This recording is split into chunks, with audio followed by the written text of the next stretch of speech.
Most of them, when they are building a church, they make sure that spiritually part of their family member dies. Others, they bury things in that church foundation so that the powers can be in that vicinity. Remember, Pastor Chim, the level where I was, I had several powers which I had to consult every time and then. When people were coming for consultation, before I can do anything, I will consult those powers. Those powers will speak to me.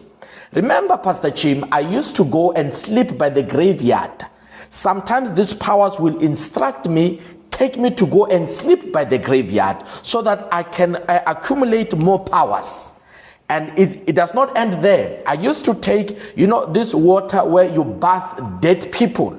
Where you bath dead people with this water, you will take this water, you will sprinkle in the church before people will come, so that whatever you say in that church will happen. So it's a lot of demonic powers that I had to cut. It was not an easy ride. The other powers, they were in my body, where when I sit down like this, I will hear these powers talking to me. They will give me instruction. If I'm seated with somebody, for an example, I will start to tell the person their problem. So it will be the spirit speaking to me. Most of these evil and false prophets, they use what we call the juju powers. Now, these juju powers or sangoma powers, sangoma powers, these are the powers that they are buried in their churches. I'm going to say this, and I will say it boldly.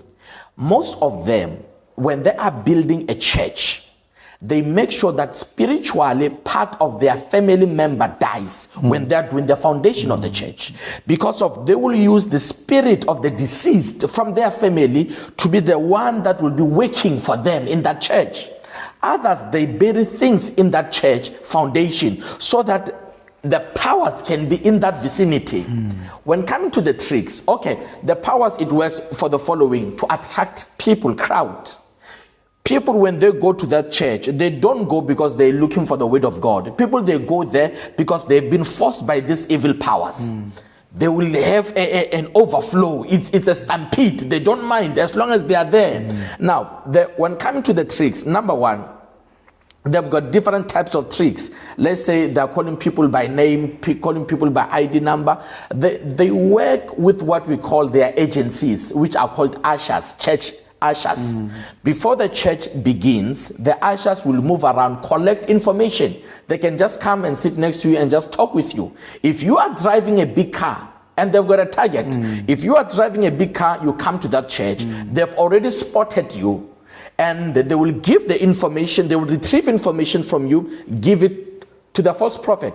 When he prophesies to you, he can say, for an example, I see a spirit of an accident taking your car. Bring your car key. Here you are bringing the car key. He presses the mobilizer inside the church service. As he presses the mobilizer, he unlocks your car, and they go secretly because they've seen the car giving them a signal it's unlocked.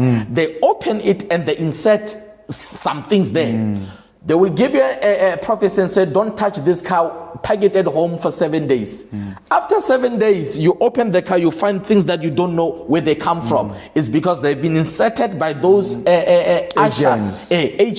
So those are the tricks that a lot of people, they fell victim to. Yes. So there are two things they use: the powers which they use to attract people and do some false miracles. And there are so many things they call miracles which are just tricks. The moment you prophesy with excitement, when a person starts to be excited, what they do, they open up spiritually. They are ready to take anything from the man of God or from the so-called prophet. He's telling me the registration number of my car. He's telling me what kind of underwear I'm wearing. Now, that is the same moment where there is what we call a transference of spirit. The spirit behind the prophecy, which is a marine spirit, it is the one that now enters the lives of these people. So when you receive a prophecy, you are not only receiving words, but you are receiving the spirit behind the prophecy. So a lot of people, they are not aware of that. They say, no, me, I am praying, but if your pastor is into evil spirits, it means every prophecy you receive, you are receiving the spirit.